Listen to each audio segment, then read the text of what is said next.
Good morning, good afternoon, good evening, wherever you are watching this out there on the World Wide Web. This is Jeremy Geelan for SYS-CON TV here at 12th Cloud Expo, New York. I have Sam Bisbee with me, which means we must be talking Cloudant. Welcome, Sam. Thank you for having me.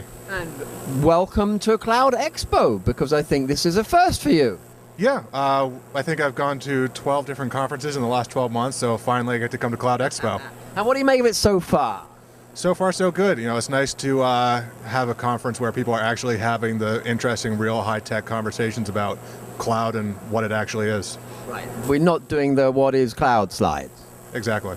And Cloudant is getting a lot of buzz at this show, so let's catch up with people who, shame on them, don't know what it is you do, how you play in the space. Why is there such a buzz about Cloudant right now at this show? So a couple different things. One, we're a very unique product, being a distributed database as a service, and kind of meeting in between the big data, NoSQL, and mobile. All those gold rushes.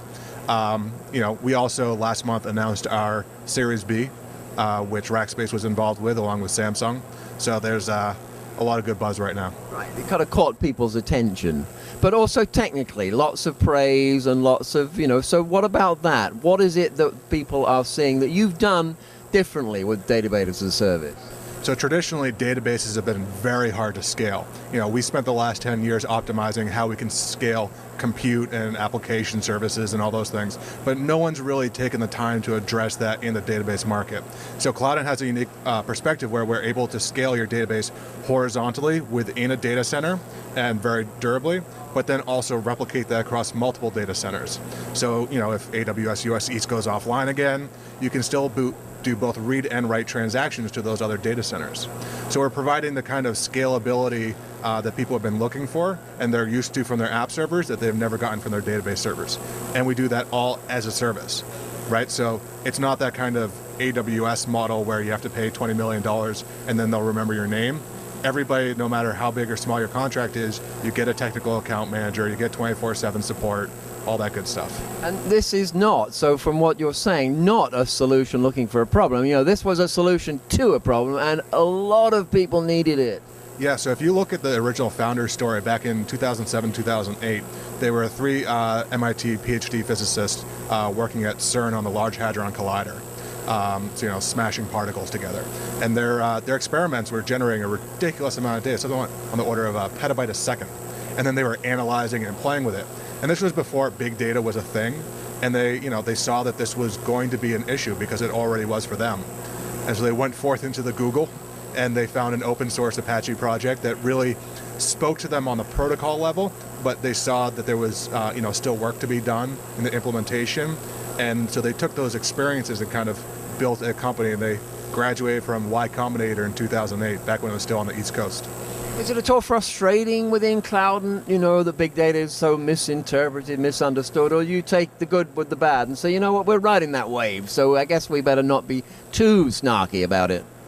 I mean, it's a marketing term, so I don't really care what people think of it. That was a good answer. Yeah, so, everybody has a different opinion on it. Some people think big data means petabytes. Some people think big data means Hadoop. Like, everybody has a different definition. What's been really interesting to us, though, is that big data is more and more also meaning concurrent connections, the amount of stuff that you want to do at the same time, especially when you have mobile apps. 5 people at a mobile game company can create the same amount of demand and load that EA games can. And at that 5-person shop, there's no way that they can scale that operation themselves. They want to build product. They don't want to maintain their database. So that's been the really exciting, fun part in the quote-unquote big data world for us. Do you think that maybe it's a question of going from noun to verb, that big data, instead of being something you have, it's going to be something you do? Yeah, maybe. I just look forward to the day when it's no longer a thing. Good luck with that. Yeah, I know. But I like to tell people, back in the 80s and 90s, a floppy disk was a big data. It's just this weird scale thing, and it's just going to hopefully die. What can you do? It's not going to die. We're going to do our little bit, of course, to keep it going. And I think maybe Cloudant too. Thanks so much, Sam, for giving us that little catch-up. If we go to cloudant.com, what would we see? You'll see a beautiful webpage, and there's a lot of documentation that's also interactive. So if you sign up for a multi-tenant account that's free, you can go through the documentation. It actually works with your database as you go through it. So you can actually do it. You see, that's what I'm saying. It's about doing. Thanks so much, Sam Bisbee, talking to us about Cloudant here at Cloud Expo New York. And thank you for watching out there on the World Wide Web.